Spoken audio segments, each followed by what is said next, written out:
children in? How about extra food and a fun, safe family activity?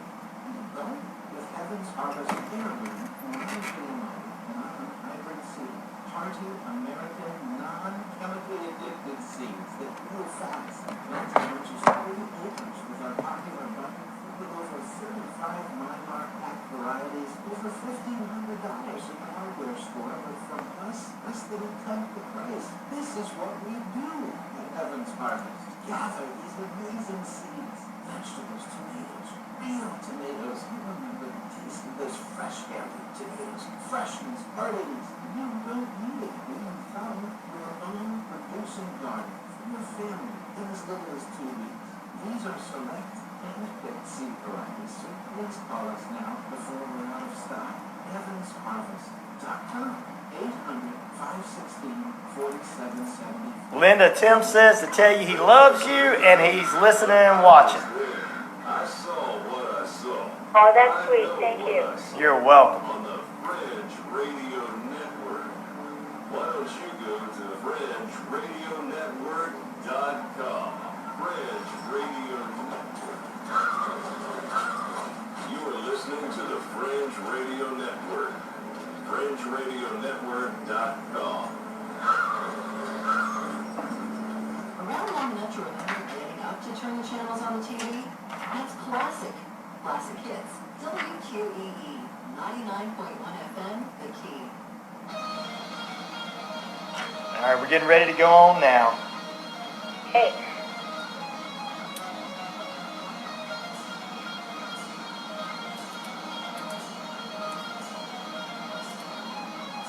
Welcome back into the Rise and Shine Morning Show on 99.1 FM, The Key, WQEE, and the Fringe Radio Network, worldwide, 7,000 listening audience. Our guest this morning is an author, investigator, an artist. She authored 18 books of strange creatures, phenomena, and people. She's frequently guest on national TV and radio shows, including the Wall Street Journal's book page, Chicago Tribune, Small Town Monsters, Legend Seeker TV show, Dead Files, The Unexplained, In Search of Monsters, all on the Travel Channel, of course. Monsters Quest, Season 1 and 4, Fox's News, Red Eye, Lost Tapes, Coast to Coast AM, Sean Hannity's America, Inside Edition, you name it, she's been there. She lives in southeast Wisconsin with her husband and monster dog. Please welcome to the studios the one, the only, Linda Godfrey. Good morning, Linda. Good morning. How are you today? I am doing fantastic. How about yourself? Just fantastic. Can't be better than a good day, sunny day for a nice virus. So. I know that's right. I mean, it's like we were talking about during the break. I mean, we could probably use it as an excuse to get out of some things, right? Exactly. I mean, there's nothing that can happen to you or that you can do or say that you can't just say, well, you know, it's virus. It's the COVID virus. So we're pretty much across the board, in my experience. That's right. So if somebody says, hey, you want to go hang out after work today? No, sorry, COVID-19. That's it, exactly. Or I should wash the dishes, you know, or go rake the lawn, but no, who's going to see it? COVID-19, once again. So. Now, is that how your husband's getting out of washing dishes and cutting the grass, Linda? Right. Well, it's great to have you this morning. So, let's begin, Linda. Tell our audience a little bit more about yourself. How you got interested in the subject matter of strange creatures. How it led you down this path. Let's just talk a little bit about Linda this morning. Well, you know, that's one of the biggest questions people ask me, or they'll say something like, how did a nice Lutheran girl like you turn into a werewolf hunter? and they're serious. And, you know, it involves a creature, the study that I'm most known for, that people call a werewolf, and it looks like a werewolf. They describe seeing this thing and they'll call it a thing too. In fact, I saw this thing, I don't know what it was, but it was, you know, somewhere between 6 and 7 feet tall.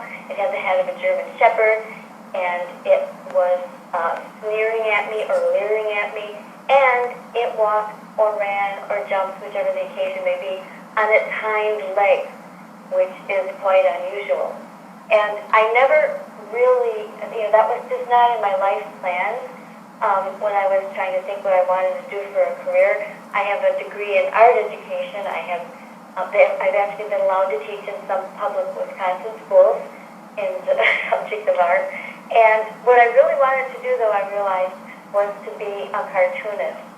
And it's very hard to have any kind of a national cartoon career because there's so many good people out there, and it takes a special knack. And I got really disgusted trying, and I went to our local newspaper, in defunct now, it was called The Week, and offered to do editorial cartoons and whatever else for free.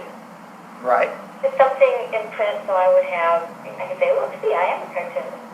And so they hired me to do that, and it worked out well. And after a few months, I happened to be on the phone with the editor, and he said, oh, hey, this reporter just quit. Do you want to be a reporter? And, talk about lifetime handing it to you on a silver platter. I had never really thought about the reporter end, although I always liked to write. And I thought, well, that'll get me over here to the main building and have a chance to do more illustrations. And that honestly was my first thought. And then I thought, and how hard could it be? Little did I know. It just happened that the month after I started, it was the winter of, let's see, it would have been 28 years ago, I bet. And I was happened to land on assignment to go and talk to our county animal control officer about there was excess trapping in the area. It's kind of a rural area, not heavily wooded or anything, lots of farmers' fields, but it's good for coyote trapping. And so there was a problem with that. And also there were some weird dog things happening. They were finding bags of mutilated dog parts and reports of things like a hooded figure riding on a white horse out of the woods, and just weird things like that. And people were saying that they encountered this thing on this several-mile country road outside of Elkhorn. It's called Bray Road, after one of the early settlers that was there. And I really kind of snickered at it when I first heard about it. I was handed it as a tip from an area school bus driver and writer. And I said, well, I don't think there's any such thing as werewolves, but when I was talking to the animal control officer, I broached the subject with him just to see if there was any possibility that we were talking about a large coyote or something. And I said, well, have you heard about this thing people are reporting out on Bray Road? And he looked at me a second and he said, oh, you mean this? And he opened up his bottom file drawer, the desk he was sitting at, in his official office, and he pulled out a manila file folder, and it was labeled, I kid you not, werewolf. Wow. Now, and people have said, well, what made you think this was a newest story? Almost every little town has its little whodunit monster of some kind. Right. And I said, well, my way of thinking, when you've got a county official who has a manila file folder in his desk marked werewolf, that's the story. You have to print that. Right. People at the county have a right to know what is meant by that. If there's a joke, it's just something that needs to be told. And when I went out and started interviewing the witnesses, I did not have high hopes. I thought, well, what kind of person is going to be reporting this sort of thing? And to my surprise, they really ran the gamut. It was a very diverse group. There was, we had all age groups, all occupations, and they all seemed very serious, and they all seemed still very, very either awed or still scared in some cases. The two just burst out and started crying because the remembrance of the incident was so strong for them.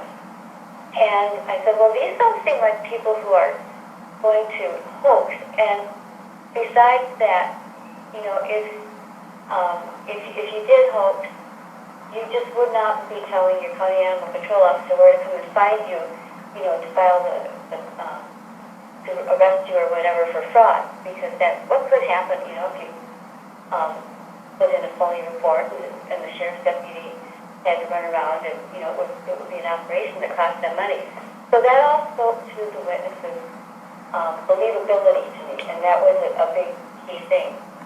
And I remember the editor and I were talking about it before it came out usually the weekend of 1991, 1992. And we were saying, oh yeah, people have a little fun with it.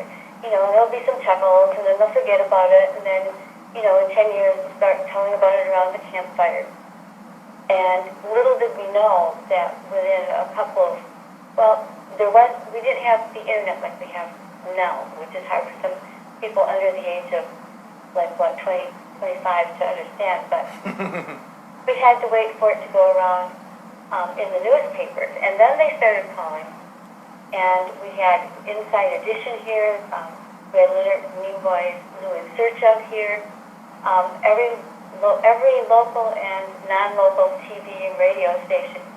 There were, I think, about 2 days where I literally could not take a bath or do any household chores. I just answered my telephone nonstop. It was crazy. And it just, and we both thought, the editor and I thought, it'll just die down, and it didn't. I worked for that newspaper for 10 years, mostly doing just kind of mundane stories. I remember the story that I had in the same issue with the Beast of Bay Road. I had also written a story about the couple that plays the organ at the old folks' home. It was just whatever there was to write about. I wrote it, and I had a column that I wrote most weeks. And I think over those 10 years, I would do updates once in a while if I'd gotten some particularly interesting thing, because people started writing to me in the beginning too. And when I would receive these things, I wondered what to do with the reports. I didn't really have a place to put them. I didn't have a blog. It was almost unknown for people to have their own sites on the internet. It was big news at the time, which, again, it's hard to believe, but that's how it was. But people were calling me and writing me, going to the trouble to look up my address at the newspaper and telling me, don't laugh at this. This is not something crazy. My uncle saw this when he was in France during the war, or we've got one of these where I live too, and I was also getting, by the way, Bigfoot reports that I could tell were something quite different, and occasional other creature reports. So it just kind of hit the road with a bang and kept on rolling for about 10 years, until finally I decided that I really needed to write a book about it so that I have one source where people could go and they would know exactly what happened and who all it was and how it related to both modern times and earlier times. And I thought, when that book is out, then everybody will know, and I won't really probably do this anymore. Right. Little did I know that it was like, setting the proverbial lawn in motion, that people just completely responded to it and started sending me even more reports. And so the book I wrote from that second receipt of stories and things is, I think, at least twice the size of the first book. And it just kept going from there.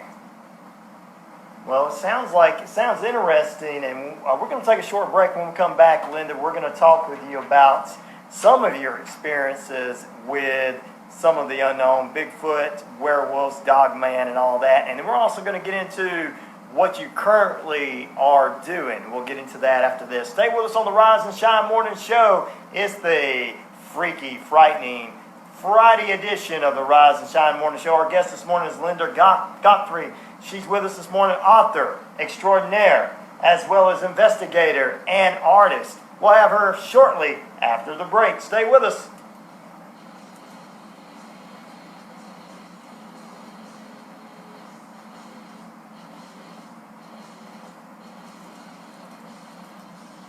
All right, we're at a break, Linda. Okay. And when the show's over today, I'm going to send some questions from our studio audience to you so you can have them next time you're on. Oh, that sounds fun. Yeah. Because they like to ask questions, so I don't like to just throw the questions out there. I like to think about them and talk about them. Yeah, I think that's a great idea. Yeah. Sure.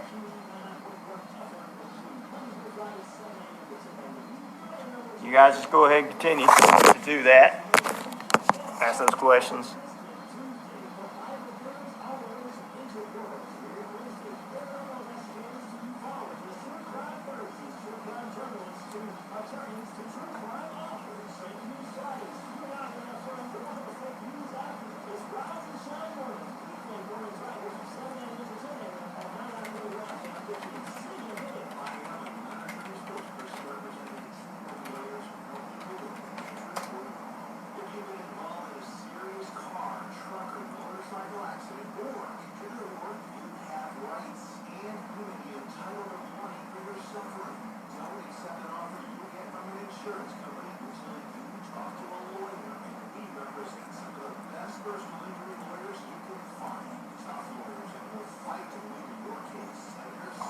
Thank you, Melanie. That's good to hear.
You want a ferry.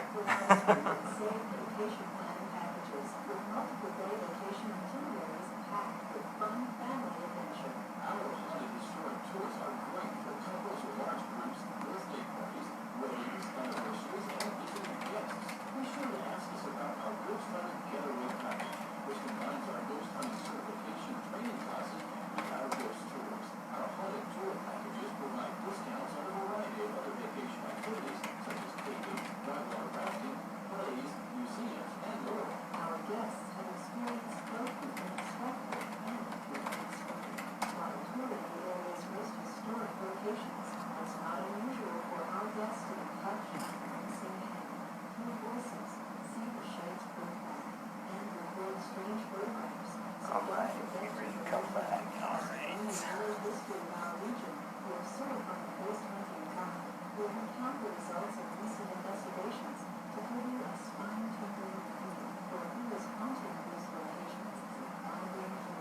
Enjoy a spectacular good time during your visit to America's first western frontier by calling now and start planning for an unforgettable experience you'll treasure forever. In the words of some of our guests, Appalachian Ghost Boxes.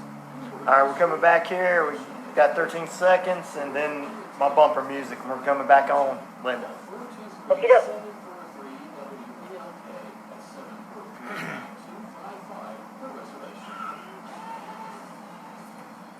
Welcome back into Rise and Shine Mornings on 99 Rock, the Key, WQEE, and the Fringe Radio Network. The Margarita Monday edition is coming up for you on Monday. You never know what we're going to talk about. On Tuesday, Lonnie Johnson will be with us, the empath, talking about his book. And on Wednesday, we've got Horrifying History of Brenda Gaskey next Wednesday, talking with us about some more unusual history in the making. And on Thursday of next week, Barbara Moon returns from Court Television and the Forensic Files. We'll talk about some things going on in the headlines. But first this morning, welcome back into the Rise and Shine Morning Show. Our special guest this morning, monthly guest too, is Linda Godfrey. Linda, sorry, I'm getting tongue-tied. It's just exciting to have you with us here this morning. Well, I'm excited to be here with the All right. audience. Well, I appreciate that. Let's get right back to it. We were talking before. We learned a little bit about you and how you dived into this unusual world that was strange and unusual for you. And now you've got 18 books later on this.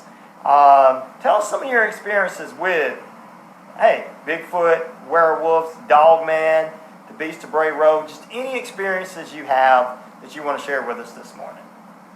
Yeah, it took a while before I started having experiences and seeing these things, and I always kind of chuckle because people will say, well, yeah, I'm going to go drive down Bray Road so I can see this thing for myself. And they go drive down the road, and 3 or 4 miles are up, and there's nothing there. It's almost as if you don't see these things until they let you see them. And also, it's not like going to Disney World and expecting to see Mickey Mouse standing there waving and you have a picture taken with him. It's nothing like that. Right. Sometimes it's really downright spooky. But the first actual glimpse I had of something was, and I think that it probably was the Dogman, because we were exactly on the spot where a couple of witnesses had 2 sightings with upright dog-like or wolf-like creatures. And this was out way in the wilds of central Michigan, kind of surrounded by this giant state forest that they have. And there were, I was with a History Channel cameraman. Had these 3 witnesses when they thought there was a taller gray one and a shorter brown one. And there was nothing out there except an abandoned old, probably a school building or something like that. And so we were, and also I should mention, it was 2 or 3 in the morning, and like 100% humidity, or maybe 99% humidity. It was just like so close to thunderstorming. So it was like the spookiest atmosphere you could ever have. And we kept hearing things in the bushes rustling around. At one point I heard something that sounded like a super huge dog. If you have a dog and your dog gets wet and it shakes the water out. That's what we heard about 10 feet away. And we'd see eyes glowing in the bushes. And we had the History Channel guy was, of course, decided to turn his camera the other way. And there was a kind of a pattering of feet across the gravel. And I looked, and again, of course, not in the direction that the camera was. And what I saw was something walking through a spotlight we had set up on the road. And all I could see of it was its spine. But it was a vertical spine. It was covered in gray fur. And it was headed across the road, lickety-split on its hind legs. And when it got to the edge of the road, there was a reflective road sign for something like a bend in the road or something. And it partially blocked that road sign, which we measured later. And the road sign was 7 feet tall. And so this thing had to be like 6.5 feet. And one of the other witnesses saw it too and got so upset and scared being out at that close range, on the road, not in the car, but we were all out and leaning on the History Channel van. And he just insisted that we leave immediately. And so I always say, well, that's my possible Dogman sighting. And to be honest, I've had much more luck with Bigfoot. Some people would call it luck, some people would call it idiocy. To be out in these, you kind of have to be where they are. Right.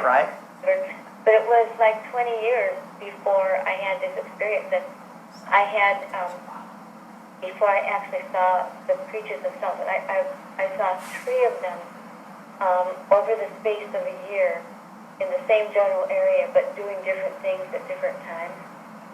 And before I started seeing them themselves, I was taking a walk. We lived in this real lakey urban or suburban area about 8 miles north of Elkhorn for about 25 years, something like that.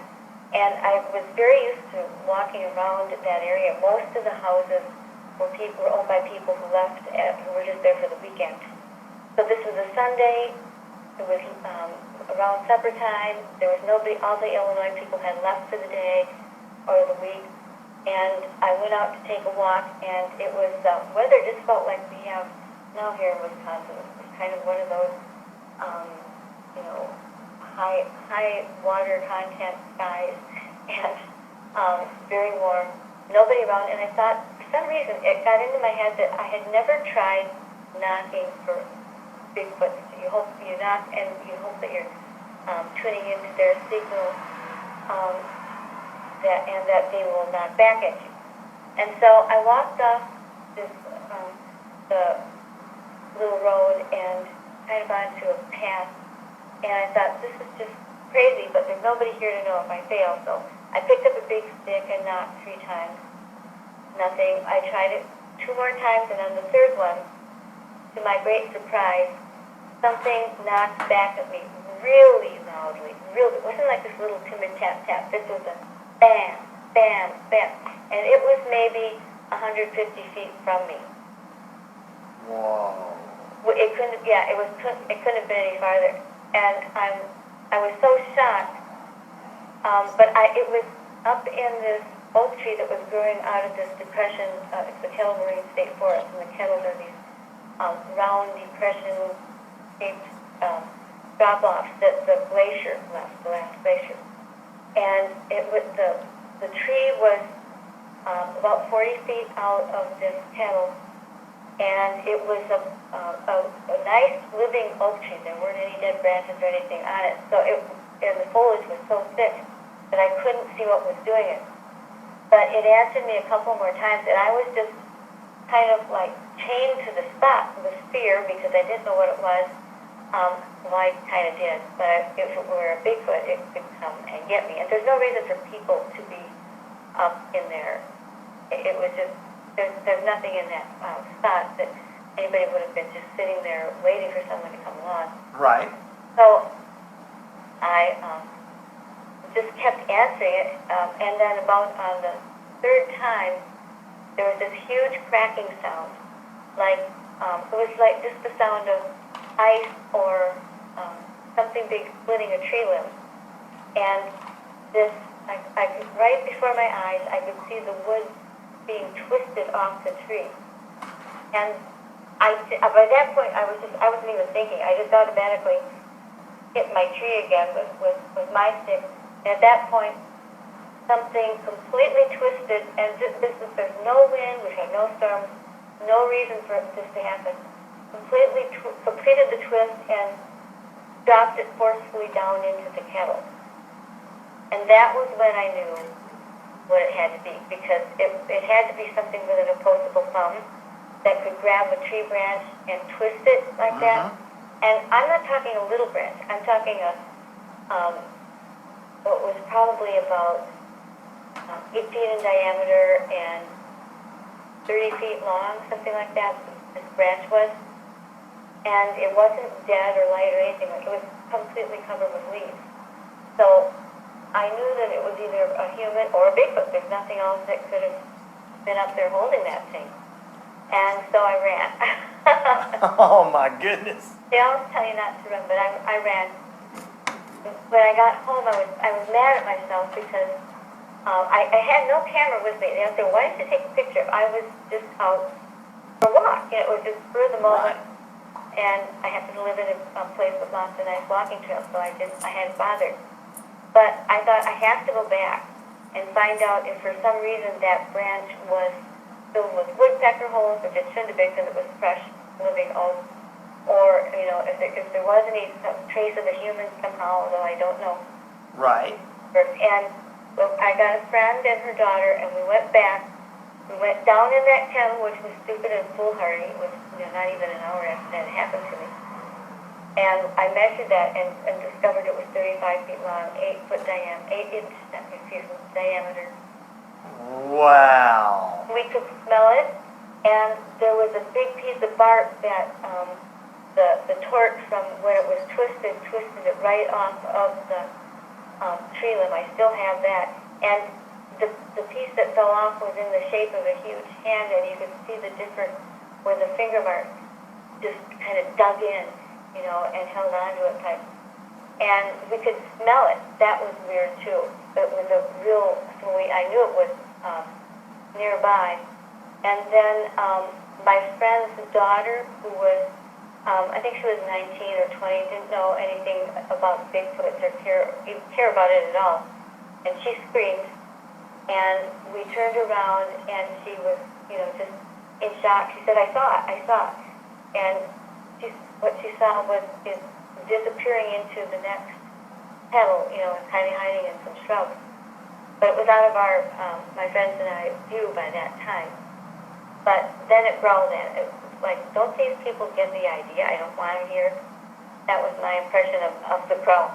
It growled, and I said, well, ladies, I think we got to leave at this point. So we did, and I just remember stuttering, for like an hour because I was that close to it, and you knew what it was. Right. And the other sightings were like 2 years later, I think. Time. I'll just say this. They were within maybe 100. Excuse me. I'll just say excuse me. It would be about a football field away from me. So that's pretty close when you're looking at a large thing. And in daylight, and they are the same one because they were all black with a rounder head than usual. And they were quite big, but I don't think the biggest. They were probably maybe about 6 feet. I had the feeling they were a juvenile. And each time they were doing a different, I won't go through all the things that they were doing, but again, it was total shock and just accidental. So I'm really glad I saw them. And I'm not sure if I want to see one up close. I'm really not. Yeah, I don't know either. I mean, I've heard different stories, and of course, they make these fake movies out here, the horror movies that would scare anybody to think to actually come face to face with one. Got a few questions. I'm probably going to send them to you after the show about the smell of them and everything, and different questions. But one question I do want to ask is what is this stick trick you were talking about? Could you tell me a little bit more about that? Why you did this stick trick? I'm sorry. The stick trick where you hit the stick on the window. On the tree. Yes, I'm sorry, I forget that everybody doesn't watch Bigfoot shows all the time. But this has kind of become, it's grown to become sort of a standard way of seeing if you can identify whether there are some Bigfoot in the area.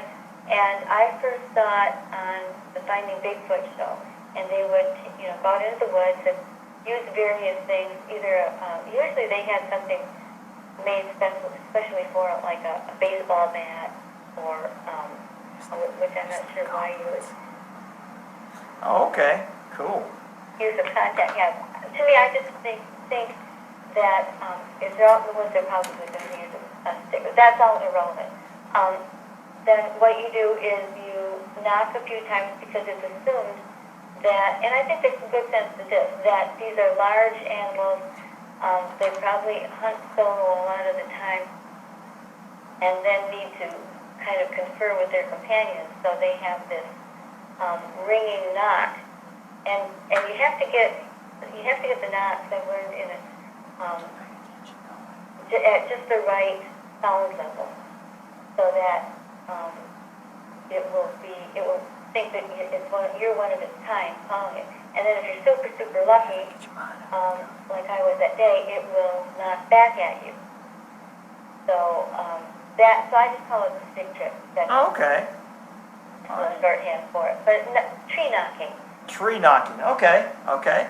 Well, that's cool. That's what I wanted to know. When we come back, we're going to take another short break, Linda. When we come back, we're going to talk with you about what you're currently working on, your documentary, and talk a little bit about that documentary when we come back. Stay with us. More on the way as the Rise and Shine Morning Show cruises on right after this. You're listening to WQE 99.1 FM The Key and the Fringe Radio Network.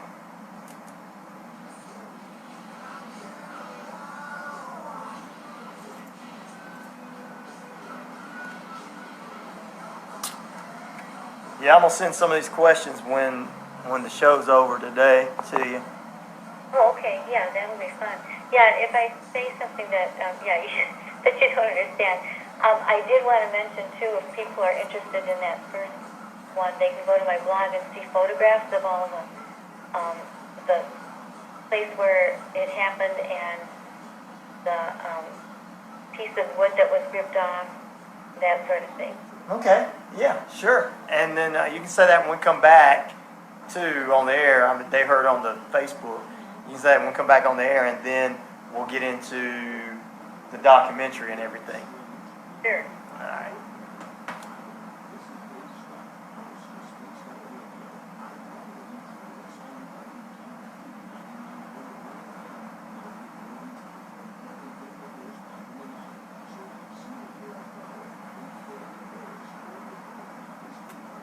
Maybe I'll watch, right? When it flips and falls.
Welcome back into the Rise and Shine Morning Show on 99 Rock the WQEE, and of course on the Fringe Radio Network. Our guest this morning is Linda Godfrey. Linda, we appreciate you being with us. And before the break, we were talking about Bigfoot, and we were talking about the encounter. You said also there's some pictures and stuff you have about your encounters. I do, and you can go to lindagodfrey.com. There's no www, just lindagodfrey.com, and make sure you hit the home page or home tab, and you'll see on the right, there's a little box where you can search and just type in Bigfoot Ranch, and that will take you to photos of the branches and the area where it was, and you can look that whole thing over a little better. Oh, yeah. So, well, Kimberly from Arkansas says, this girl is awesome. I just wanted you to know that, Linda. Oh, thanks so much. Let's get back to it. What are you currently working on, novel-wise, documentary-wise, etc.? Yeah, well, I have about 3 projects kind of going at one time. You had said novel. I do have a novel that is out that you can get. Just go to Amazon.com, and it's called God Johnson's The Unforgivable Diary, or excuse me, Unforgiven Diary. And you can get a good sense. There's a God Johnson page, and I'm about halfway through the sequel to that one. And this one is pure fantasy. I've got another one that is about gnomes that is done, and I'm ready to push it out. There is going to be another factual book of sightings that usually takes a couple of years from the point where I am right now, so it won't be out super soon.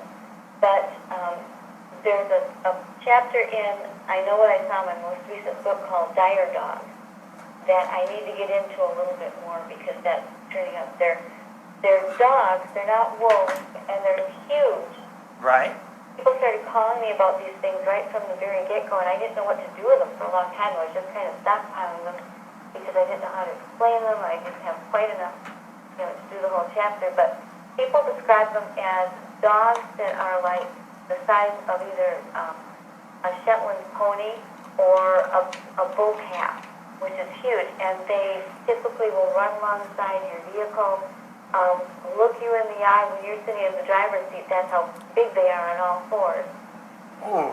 They will chase the car on all fours, or the truck. And I've had one where it actually ran the truck off a road, and luckily it was able to get back on the road. Who knows what would have happened. So that and more of the upright wolfman and that sort of thing.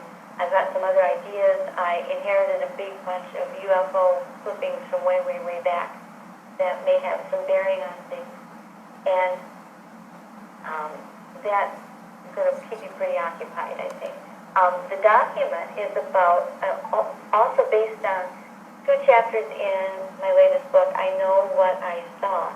And it's titled that because whenever you, and just about anybody who's investigating these things will tell you, the witnesses are expressing their indignance at being disbelieved for what they experience. And so often they'll just end an interview with, I don't care what people say, I know what I saw. Right. Exactly. So I found that there was a large pocket, a really super large pocket, of sightings in central Wisconsin near a little town called Hillsboro, which has connections to my own family. Both my maternal and paternal grandmothers lived in that town. And I found out that they have had well over 150 sightings of sort of unknown cougars. Well, either tan or black cougars. And the black ones are not supposed to exist. And the tan ones, are not supposed to be anywhere in such thickly clustered numbers. So that has been really interesting. And I thought, well, there must be a way to put this out there so that more people can know about it. And I happened to meet accidentally the newspaper editor, the former newspaper editor, and he was still writing for the newspaper at the time. And he had been digging into these things for years. Right. And had the good files on them. So what we did was packed up my son, who has a film degree from School of Art Institute, and it happened that my uncle, one of my uncles passed from that area too, passed away, and left my siblings and me something to do something interesting. It wasn't like a life fortune, but we realized that our son who makes the film had some time off, and we could get him to film this thing. And so we headed to Hillsboro. We tracked down a bunch of witnesses, and these are beautiful people, just attitudes. I was so fascinated meeting them all, and they all were determined to show that they knew what they saw. And people have asked me, did you hire actors for those witnesses? Because they tell their stories with such conviction, and I just said, no, it's what happens when something is real to you, and you're trying to convey it to another person. you feel it. And there's this spine-tingling feeling that goes through. Every time I watch those clips of these people telling it, you just know it's true. And there's also a big Native American element that we included in this because cougars are seen all over, and were seen in large numbers previously, but all over the North American continent. And they are usually considered normal animals, quote unquote normal animals, if they're involved in the tan color. But the black ones can be either normal or from the spirit world. And if you see a black one, and it's acting strangely, it's supposed to be an omen from the spirit world that can mean one thing or another. And this is evident in the lore of tribes all over the U.S. and Canada that they have these beliefs.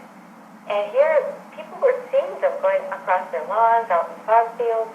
We had a sighting of a black one right at the end of Stoney, right on the edge of Hillsborough, which is this little teeny town. And the town barber had seen one just walking through his backyard about 20 feet from his back porch. It's not wow. So this is kind of an ongoing study, and I hope to have more of it in the last book. But there are many other places too. The UK has lots of big black dog sightings, and what resembles our Bigfoot, maybe not quite so big, but they also are really known for black mystery cats, as they're called, sightings. And I can look at their book and look at what I've written, and they just match right up, So you could safely say it's a worldwide phenomenon. Wow. Well, Linda, I tell you what, we're just about out of time with you, and I know that we get some personal information from you, how people get in touch with you. Of course, we know we got your website. Return to Wildcat Mountain. We didn't get to dive too much into it. We dived a little bit into it, but shortly, where can we see that, and how, and also give some information how we can get in touch with you and stuff. Sure. Again, if you go to lindagodfrey.com, look for Return to Wildcat Mountain. That's the name of the film documentary. It's about an hour, and it can take you to the site where you can order it streaming. But we are also downloading onto the Amazon Prime site as we speak. And this can take a little while sometimes, but it will be available on Amazon.com hopefully within 2 weeks. It takes an extraordinarily long time because of the size of the file to unload something like that. But when it's on there, it'll be easier. So, but for now, you can still go to lindagodfrey.com, and then we'll have signs in there directing you to Amazon when it's up on Amazon. All right, well, we're going to have you back next month, Linda, and I'm going to dive more into the documentary and a few other things, whatever else you want to talk about. We appreciate you being with us this morning, Linda, and we're going to take a break back in a moment. All right, that was awesome.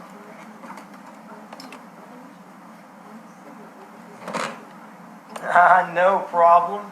I'm going to get some of these questions from our listeners. I'll send them to you later on, and also, if you want to talk about Return to Wildcat Mountain more in detail next month, we can do that.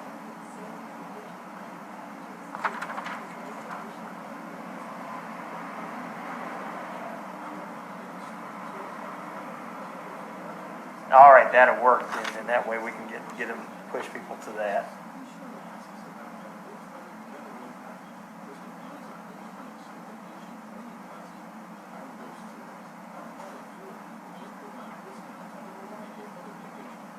Okay.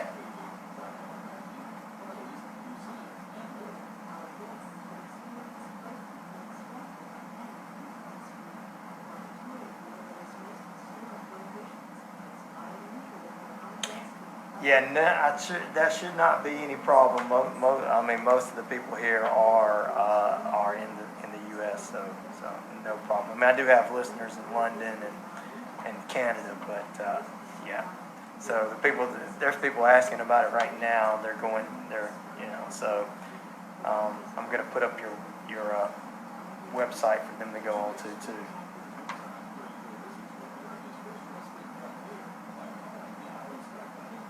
Well, thank you. I'll talk to you next month and get ready for the third Friday of the next month, and we'll have you on. All right. You have a good day, Linda. All right. Bye. She was awesome. That's right. Thank you, Em. I'm about to get you. And Tim, I hope you're still on there. Thank you, brother.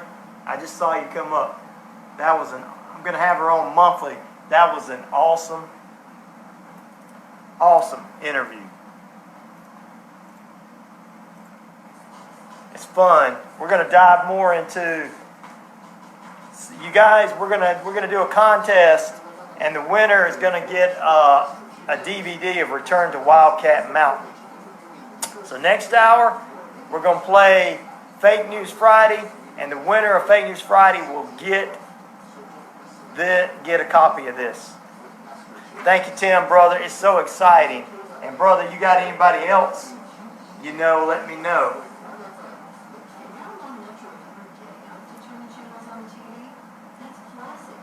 And I'm about to put her information in here for you guys to go and get some of her books and her new novels and everything. I want you guys to go.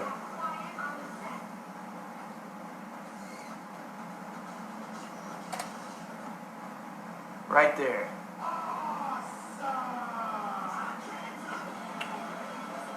Yeah, Tim, she don't seem like she'd be kin to you, bro. I'm just kidding. Tim, you are a good brother.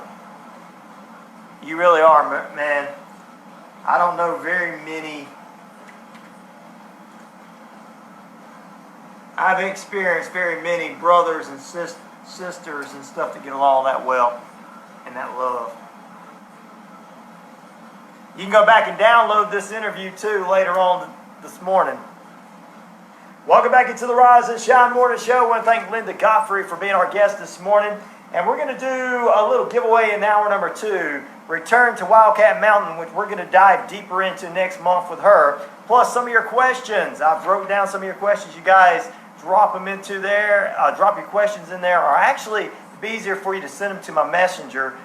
So if you got a question for Linda, send it to my messenger. I'll send her later on this evening those questions. Plus, this morning in hour number 2, we're going to give away the Return to Wildcat Mountain. You got a little preview of it.